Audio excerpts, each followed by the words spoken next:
விநாயகர் சதுர்த்தி இல்லை கிருஷ்ண ஜெயந்தி இல்லை இந்த மாதிரி பொங்கல் இந்த மாதிரி ஏதாவது ஒன்று செய்வாங்க. செஞ்சுட்டு ஃபஸ்ட்டு எடுத்து என்ன செய்வாங்க? Very good. சாமிக்கு வச்சுருவாங்களா? சாமிக்கு வச்சுட்டு அப்புறமா என்ன செய்வாங்க? நமக்கு வைப்பாங்களா? அதில் கொஞ்சம் டைம் ஆகுமா? அந்த டைம் பார்த்து அப்போ பாத்ரூம் ரெடி ஆகிட்டு வரேன், சாப்பிடலாம். எனக்கு பசிக்கும். அம்மா இன்னும் சோறில் இலையில சோறு போட்டுருக்காது. இலையில சோறு ரெடியாக இருக்கிறது சாமி கிட்ட இருக்கிற சோறு. முக்கியமாக இந்த பொங்கல் மாதிரியா இருந்தால் கூட கையில் பட்டதா தெரிஞ்சிடும். இந்த கொழுக்கட்டெல்லாம் வச்சுருந்தாங்கன்னு வச்சுக்கேன், தெரியாது. ஒரு பையன் என்ன பண்ணிட்டான், சரி நான் உனக்கு கேட்குறேன், பிரசாதத்தை சாமிக்கு வச்சிடணும். அதுக்கு முன்னால சாமி வைக்கிறதுக்கு முன்னால அதை சாப்பிடலாமா?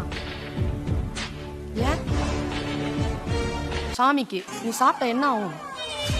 சாமி கண்ண குத்திரும். நம்ம பையன் ஒருத்தர் தான், அவன் பூஜைக்கு முன்னால அவனுக்கு பசிக்குது, அவனுக்கால அவனை வெயிட் பண்ணவே முடியல. அப்பா வேற இல்ல, இப்படி பார்த்தான், எடுத்து சாப்பிட்டான். அம்மாட்ட கேட்டா, அம்மா பசிக்குதுமா. டேய் சாப்பிடப்படாதுடா. ஏன்? சாமி குத்திரோண்டா கண்ணு. பையன் தெளிவா சொன்னான், குத்தாதுமா. ஏண்டா? நான் ஏற்கனவே சாப்பிட்டேமா, குத்தவே இல்லை. நான் என்ன சொல்றேன், பிரசாதத்தை படைப்பதற்கு முன்னால் சாப்பிடக்கூடாது என்பது ஒரு பண்பாடு. அது சாப்பிட்டா சாமிலாம் கண்ணை குத்தாது, சாப்பிடப்படாது.